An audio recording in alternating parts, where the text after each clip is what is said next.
Hi guys, welcome to రేషునగి official. ముందు వీడియోలో చెప్పాం కదా మేము ఎక్కడికి వెళ్ళాం ఏంటి అని. అదైతే కింద ట్యాగ్ చేసేస్తా చూడండి ఖచ్చితంగా. అలానే నచ్చితే కనుక కమెంట్ కూడా చేయండి. భద్రాచలం ఎవరు విజిట్ చేసినా కంపల్సరీ చూడాల్సింది రామాలయం. రామాలయం తర్వాత ది మోస్ట్ ఫేమస్ అయింది నరసింహస్వామి గుడి. ఇంకా మేమైతే అది కూడా ఒకసారి చూద్దాము, పక్కనే ఉంటుందన్నమాట, చూద్దామని వెళ్ళాం. ఇంకా అక్కడైతే చూసారా గోశాల కూడా ఉంది, అంటే గుళ్ళోనే అట్లా గోశాల కూడా ఉంది.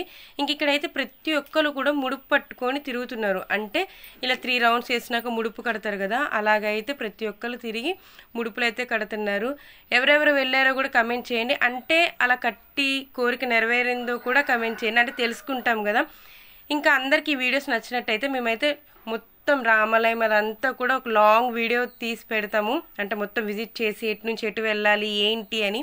ఇంక ఇదైతే వచ్చి కళ్యాణ మండపం. ఎవ్రీ ఇయర్ రాముల వారి కళ్యాణం అయితే ఇక్కడ జరుగుతుంది. అస్సలు చూడడానికి కన్నులు విందుగుంటుంది, అంటే అంత జనం అంత ఉంటుంది. ఇదైతే ద్వార దర్శనం, ఇంకా అందరికి ఆల్మోస్ట్ తెలిసిందే.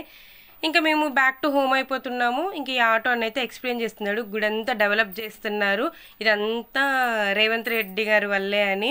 ఎందుకంటే టెంపుల్ సిటీ చేయాలి అని ఎప్పుడో చేయాల్సింది ఇంకా లేట్ అవ్వకుంటే ఇప్పుడైతే స్టార్ట్ చేశారు. ఇంక ఇదైతే పాత సినిమా హాల్, ఇదైతే మా తాత వాళ్ళు ఉన్నప్పుడుది. ఇంక ఇది ఇప్పుడు క్లోజ్ చేసేసారు, ఎందుకంటే కొత్తగా అప్డేట్ అయిన సినిమా హాల్ భద్రాచలంలోకి వచ్చాయి కాబట్టి. ఇదైతే ఏపీజే టూరిజం, అలానే హరిత హోటల్ కూడా అంటారు, the most famous in Bhadrachalam hotel అనమాట. ఖచ్చితంగా విజిట్ చేయండి. థ్యాంక్